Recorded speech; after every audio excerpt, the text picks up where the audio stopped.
वंदे उत्कल जननी जय जगन्नाथ। आज आम राज्यर जन्मदिन 1836 मसीह आम एक स्वतंत्र राज्य भाव निजको आनंदित करूँ एवं आज आनंदित होचु आम एक स्वतंत्र राज्यर अधिवासी। से पवित्र दिन में आज प्रभु जगन्नाथ संपर्क में गोटे सुंदर कथा आपण मानकु कहवाई चाहूँगी।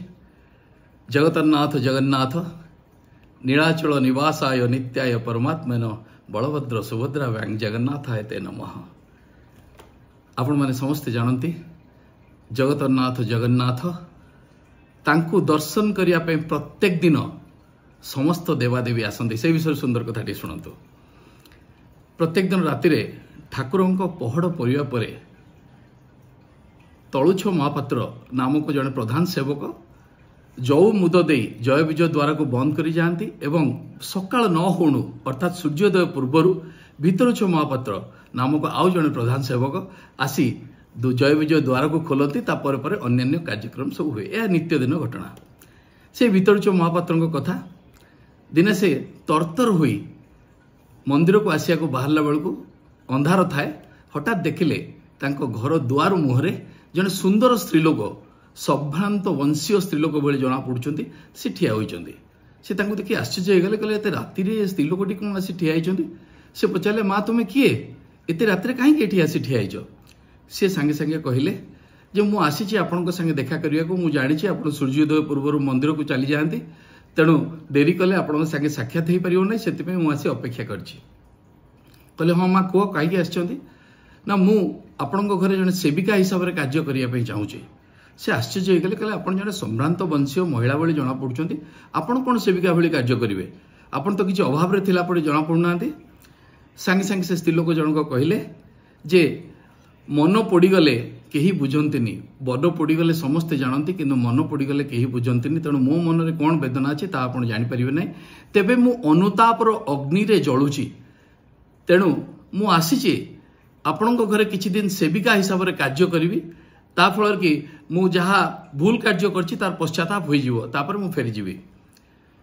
प्रथम भितर महापात्र भाविले ये जड़े सेविका भाई जना पड़ूना तेबे तांकर निजर गोटे सेविकार आवश्यकता थिला कारण प्रत्येक दिन भोर उठी मंदिर को जीवा पड़ता फेरु फेरु डेरी होता तांको घरे जो ठाकुर पूजा पाउतले तांकर पूजा कार्य करने पाखे समय हो नाला तेणु से मन मन खोजुले तेणु भाविले बोध हुए कालिया पठेची यांकू ठीक अच्छे जदि जन चाहूँ मो घर रहा कहले हाँ ठीक अच्छे आप चाहूँ मो घरे कार्य करते आप ना कौन से कहले मो ना हूँ चर्चिका किंतु मु आपण घर कार्य करी गोटे शर्त से कहले कौन ना मु आपण घर ठाकुर घर कथा केवल बुझी ठाकुर लुगापटा धोबी ठाकुर नित्यंदिन कार्य करी ठाकुर जहाँ खाद्य पदार्थ भोग प्रसाद सब मु रांधिबी एवं ठाकुर को प्रसाद अर्पण कलापर से उच्चिष्ट खाई मु रही आउ घर कहार लुगापटा सफा करी ना कि घर कहार ओलैबी ना कि अन्य कौन कार्य करी ना। भितर महापात्र तरतर होते मंदिर जावाई कहले हौ ठीक अच्छे तुम्हें रुह। यहीपर दिन गड़ी चलला एवं चर्चिका जितेबाला घरे सेविका हो गले धीरे धीरे तांकर ठाकुर घर माने बहुत परिवर्तन हो गला। दिनक दिन लगे सत जेपरी ठाकुर बहुत खुशी होती से अत्यंत मार्जित भाव में प्रत्येक दिन ठाकुर घर सफा रखा आरंभ कर ठाकुर पोशाक पत्र प्रत्येक दिन ठीक समय प्रसाद रंजन समस्त कार्य कर तेणु समस्ते खुशी थे एवं चर्चिका घर को आसला घर वातावरण परिवर्तन हो जाता लगुला सते जेपरी एक कैलाशपुरी परिवर्तन हो जाए समस्ते खुशी थे। यहीपर दिन पर दिन राति पर राति गड़ी चलला अनेक दिन चलीगला। दिने हठात से दिन एकादशी थाए मंदिर में महादीप उठी सारा हठात अंधार ही आसला बहुत जोरे वर्षा घड़घड़ी मारला समग्र पूरी अंधकार हो गला। भितर जो महापुत्र तरतर होते काले वर्षा हो घर को जापर तरतर होकर आसिले आसिक देखला बेलू घर मध्य अंधार स्वाभाविक कथा सारा पूरी अंधार तेणु घर अंधार तेज से देखिले ठाकुर घरे दीपटे जलिनी से मन मन आश्चर्य हो गले ये कौन आज कौन ठाकुर घरे दीप जलिनी कौन आज मो कालियार आरती है कि यह भावी से भारी व्यस्त हो गले कहले संध्या आरती चर्चिका तो केवे एमती व्यतिक्रम करेनी तेज आज कौन है से मन मन हठात क्रोधित हो गले कहले चर्चिका आसीला अनुताप करने प्रायश्चित करने यह कौन तार प्रायश्चित से पुणी बुलिका भूल कार्य करुच्ची कहीकि से पार्टी करी चर्चिका को डाकिले चर्चिका मत विनम्रतार सहित बाहर को पलि आसिले कहले आज्ञा मु कौन करी आपण घरे आलुओ नाही निया नथिला तेणु मु निया ना तू काटू मागिकी आणलोनी ना मु पड़िशा घर को जाई निया मागिली तांको घरे मध्य निया पाइली नहीं। ଭିତରଚ୍ଛ ମହାପାତ୍ର କିଛି ଶୁଣିବା ଅବସ୍ଥାରେ ନଥିଲେ। ସେ ଅତ୍ୟନ୍ତ କ୍ରୋଧିତ ହୋଇ କହିଲେ, ତମେ ମନକୁ ମନ କେବଳ ବାହାଦୁରୀ ଦେଖାଉଛ, ତମେ ଅନୁତାପ କରିବାକୁ ଆସିଛ ବୋଲି, ପ୍ରାୟଶ୍ଚିତ କରିବାକୁ ଆସିଛ ବୋଲି, କିନ୍ତୁ ପ୍ରକୃତରେ ସେୟା ନୁହେଁ କହିକି ଅନେକ ପାଟିତୁଣ୍ଡ କଲେ। ସାଙ୍ଗେ ସାଙ୍ଗେ ଚର୍ଚ୍ଚିକା ଅତ୍ୟନ୍ତ ଶାନ୍ତ ଭାବରେ କହିଲେ, ଆପଣ ଏତେ ବ୍ୟସ୍ତ ହୁଅନ୍ତୁ ନାହିଁ, ଆପଣ ଯାଆନ୍ତୁ ନିଜ ନିତ୍ୟକର୍ମ ସାରନ୍ତୁ, ମୁଁ ନିଆଁ ନେଇକି ଆସୁଛି। ଏହା କହି ଏକ ଦୀପ ଧରି ଛାତ ଉପରକୁ ଚାଲିଗଲେ। ଭିତରଚ୍ଛ ମହାପାତ୍ର ଟିକେ ଆଶ୍ଚର୍ଯ୍ୟ ହେଇଗଲେ, କହିଲେ ଇଏ ତ ନିଆଁ ନାହିଁ କହୁଛି, ସମଗ୍ର ପୁରୀ ଅନ୍ଧକାରମୟ, ଛାତ ଉପରୁ କ'ଣ ଗଲାଣି? ସେ ତାଙ୍କ ପଛେ ପଛେ ସନ୍ତର୍ପଣରେ ଚୁପଚାପ ହେଇ ଗଲେ।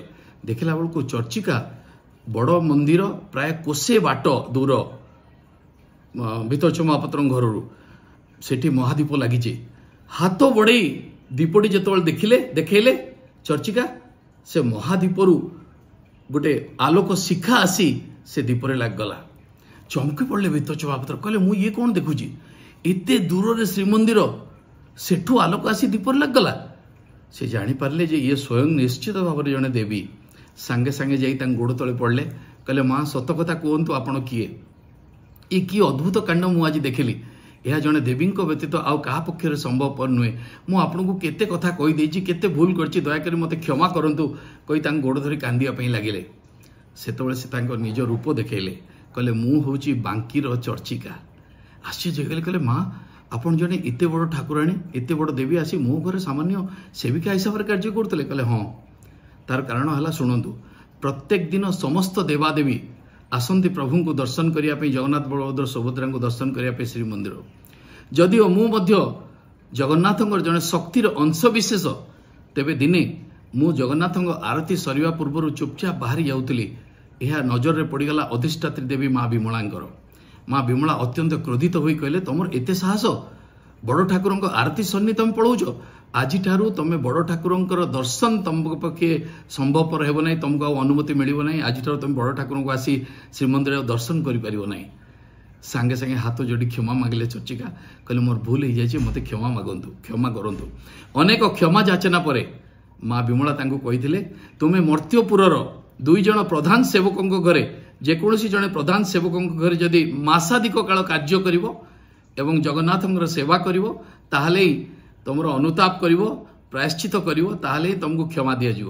ସେଥିପାଇଁ ମୁଁ ଆସିଥିଲି ଆପଣଙ୍କ ଘରେ ମୋ ସେବିକା ହିସାବରେ କାର୍ଯ୍ୟ କରି ପ୍ରାୟଶ୍ଚିତ କରିବା ପାଇଁ। ଆପଣ ମୋତେ ସୁଯୋଗ ଦେଇଥିଲେ, ତେଣୁ ଆପଣଙ୍କୁ ବହୁତ ବହୁତ ଧନ୍ୟବାଦ ଜଣାଉଛି। ବର୍ତ୍ତମାନ ମୁଁ ଆପଣଙ୍କୁ ଯେହେତୁ ମୋତେ ଏତେ ଦିନ ରହିବା ପାଇଁ ଆପଣ ମୋତେ ସୁଯୋଗ ଦେଇଥିଲେ, ତେଣୁ କ'ଣ ମାଗିବେ କୁହନ୍ତୁ? ସାଙ୍ଗେ ସାଙ୍ଗେ ହାତ ଯୋଡ଼ି କହିଲେ, ହେ ମା ଜଗତ ଜନନୀ, ଯଦି ଆପଣ ମୋତେ କିଛି ଦେବା ପାଇଁ ଚାହୁଁଛନ୍ତି, ପ୍ରକୃତରେ ମୋ ଘର ଚର୍ଚ୍ଚିକା କ୍ଷେତ୍ର ହେଇଗଲାଣି।